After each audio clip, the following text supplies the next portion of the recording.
Okay, I just want to start by saying thank you so much for taking the time out to sit down and chat with me. I suppose we should start right at the beginning. So, where did your love of comedy begin? Oh my gosh. I guess I'll have to say at a pretty young age when I started watching Saturday Night Live, I Hmm. would say, which I know just premiered Yes. in the UK, so you know what I'm talking about.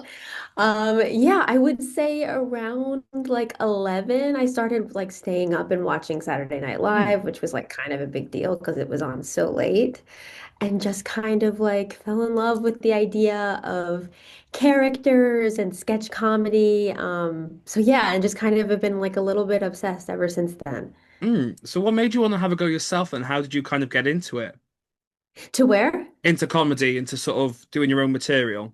Yeah, so I moved to New York a long time ago and I moved here to do an internship. Hmm. And I kind of promised myself, like, if I make it through this internship and if I end up staying in New York, Hmm. I am definitely going to like really pursue this more and start taking classes. And so I started taking classes at the Upright Citizens Brigade, which is a comedy theater in New York. It's kind of like everybody learns to do improv and like write sketch at this theater. So I started taking classes there a while back and met some cool people and started like connecting, the dots more and more. And like first I started with improv and then I started doing musical improv and then I started doing sketch and just kind of started like becoming a sponge and trying to like see how expansive the world is, but also like see what kind of gelled for me. Because I'll be honest with you, improv was not it. It's very difficult. I have heard it's so difficult to get perfect, to get right, even. It's also like not it's not gratifying if Mm. it's not, you know what I mean? Like you can Mm. spend so much time rehearsing and practicing improv, and then you get on stage and maybe you have like a strange suggestion, or maybe you have a strange audience, or there's just a strange Mm. energy, or like nothing ever comes out of the scene, and it's just not satisfying versus like writing something and putting together something written that you Mm. kind of feel like is proven. Mm. So obviously from those classes and sort of the research you did, I kind of got to ask, what was your first gig like taken to the stage as a comedian? Oh my gosh. I would say like I was terrified the first time I started performing with my musical improv group. Mhm. We met like in a class at UCB and then we started doing improv shows in Queens. And I just remember being so scared, Mhm. but the fact that we were there as a team together, we kind of like had a trust in Mhm. each other. And so you kind of like develop pretty close relationships with people because you're, up there together, kind of like facing your fear together. And Mm. so you have to have each other's backs. So yeah, it like honestly taught me to trust in people. Mhm. But then yeah, once I kind of got through those first performances, I was kind of like addicted. Mm. And so then obviously skipping forward a few years, I during my research I found you did a show called Give Me a Sign. So Yes, where did yes. that come from and how did that start? So I did Give Me a Sign. I developed it for the 2024 Edinburgh Fringe Hmm. Festival, and then I took it this past 2025 Fringe Festival as well. Hmm. And I started working on this show. Honestly, like a friend kind of pushed me towards the Mm. Fringe. He was like, "I'm going, you should come too."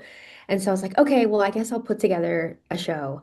And so I started, working on putting together a show that was based on like three stories about my family and about my dad's passing, Mm. and kind of developing that into a complete story and a complete show. And so it's a little bit of a more like somber story, but it's very like I think pretty like Mm. uplifting and still very funny and nostalgic.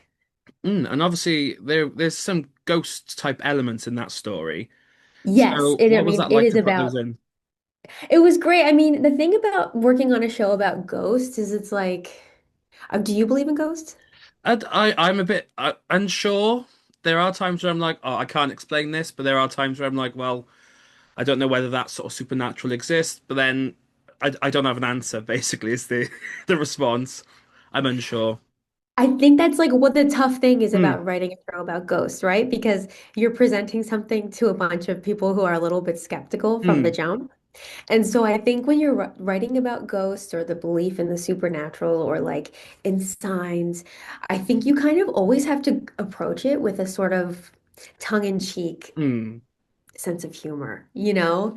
And sort of just kind of always be like, yeah, I know you may not believe in this, but this is, what I believe. And then, pack in tons of jokes mm, too, because my mission as a comedian is like not to make you believe in ghosts, but mm, just to kind of like make you laugh and understand why I'm telling the mm, story. totally. But on top of sort of the ghost elements as well, the show discusses the idea of race, and sort of your own sort of identity. So why do you think that was such an important thing to put into the show?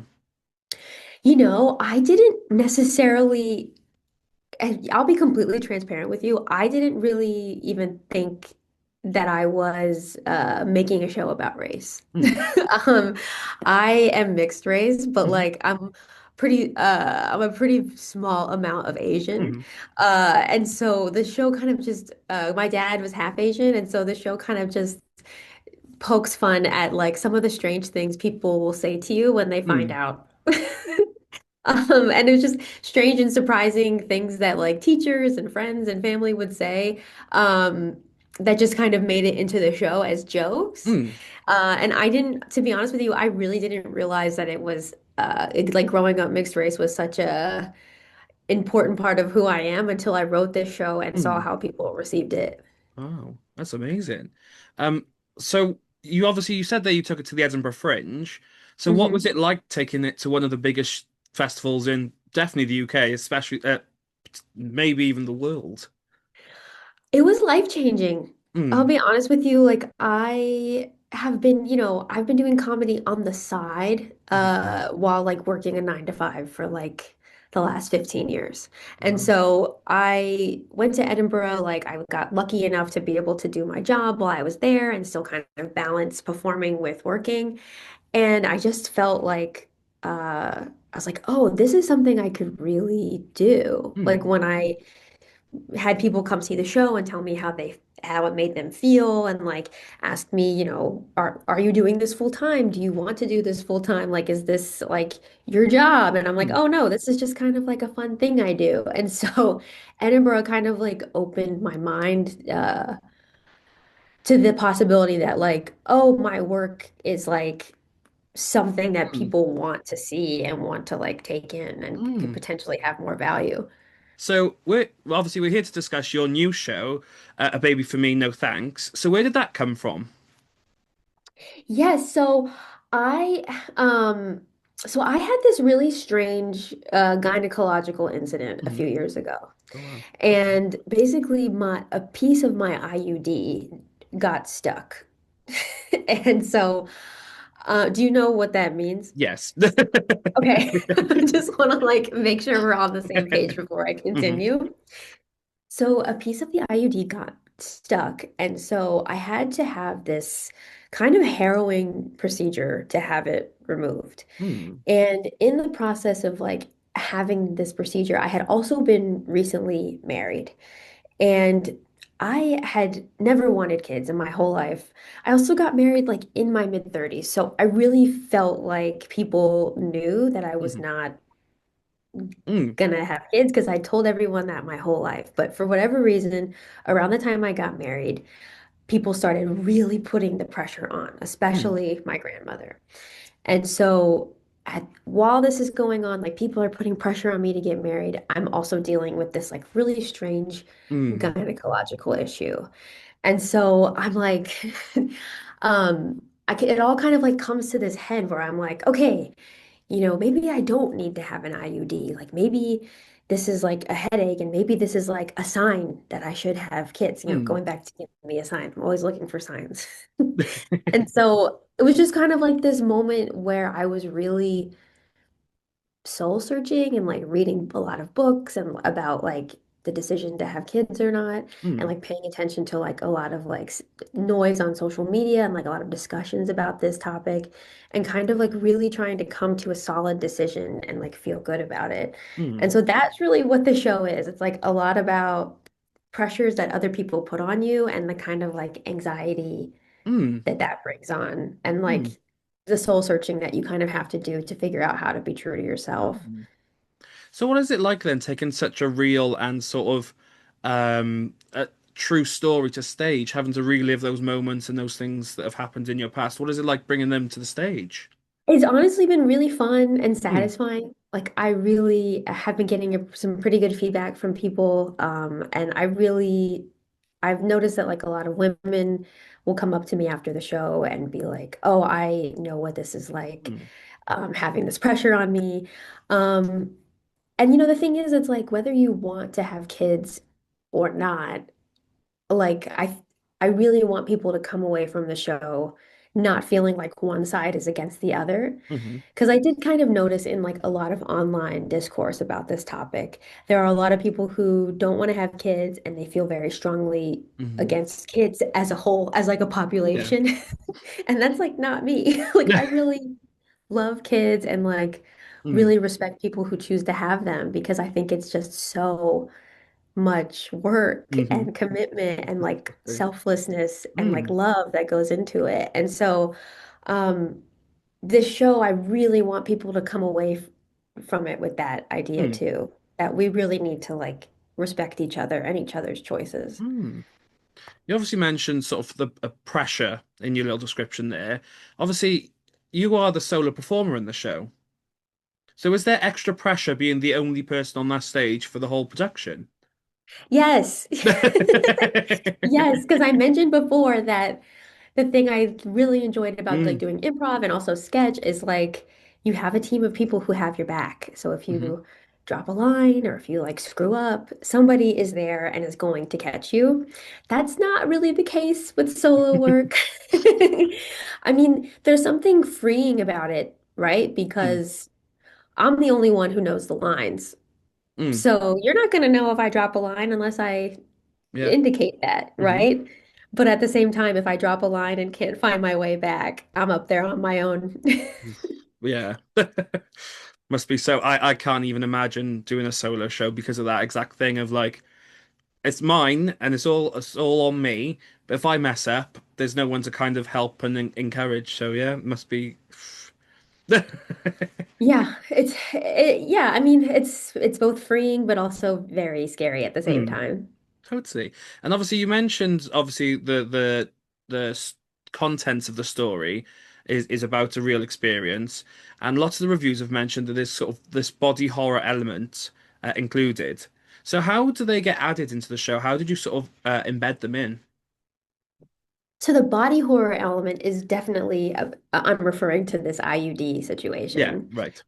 And I think that I had gone into, I think like something a lot of people just don't know unless you're somebody who like has a uterus. hmm I think there's just a lot of unknowns hmm uh, when it comes to women's health.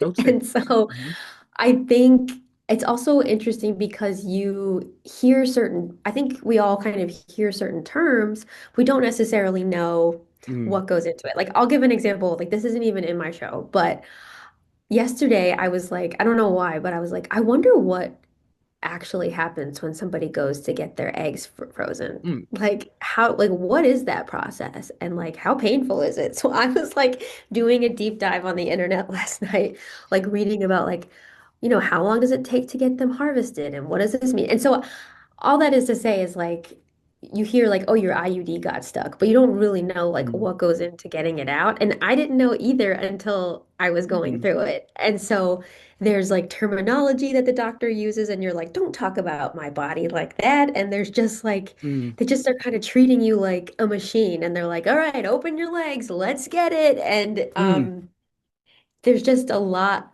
that we go through as women, even if we don't have kids, that hmm still is very Yeah, invasive. totally. So we are coming to the end of my questions, but I have a couple more. So for people who haven't heard of Baby For Me, No Thanks, what can they expect from seeing your show? I hope that they, first of all, are just entertained and like Hmm. think it's funny. And I do want them to like learn a little bit more about gynecology and Hmm. what we all go through. But more than anything, I just want people to come away from the show feeling like they can trust their own intuition and Hmm. feelings about things, and they can respect their own choices and be true to themselves, but also respect others' choices, and Hmm. that there's room for both types of people and choices to exist. Hmm. Totally.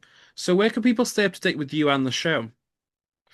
You can follow me at Hey Bailey. It's HeyBailay on Hmm. Instagram and TikTok. And tickets for this show. So the show's going to be in New York. Hmm. It's called A Baby for Me, No Thank You, Please. And it's going to be at the Rat in Dumbo, Brooklyn on April 3rd, 6th, 14th, and 16th. And you can get the tickets on Frigid's website, Hmm. Frigid NYC. But also, if you have TDF, the Theater Development Fund, it's like these discounted tickets. You can find discounted tickets Hmm. for the show there as well. I'll put all the links in the comments below so people can scroll down and click away. But my final Okay. question is, what advice do you have for young creatives or young comedians looking to do what you do? I would say trust yourself and just do it as soon as possible. Hmm. If you want to do it, just do it. Don't wait because I think the longer you wait to get into something creative, I think as soon as you start, you're going to be like, oh, I wish I had done this sooner, especially if you love it. Hmm. And dabble in everything. Like if improv doesn't seem like it's for you, try sketch. If sketch doesn't seem like it's for you, try clown. Like there's so Hmm. many avenues of comedy. And just because you're not particularly skilled at one doesn't mean that you're not Hmm. going to be brilliant at something else. Oh, amazing. So I said at the beginning, but I'll end the same way. Thank you so much for taking the time out to sit down and chat with me. As I said, I'll Thank put you. the links in the comments below so people can scroll down and click away. But I wish you the best of luck, and I shall speak to you soon.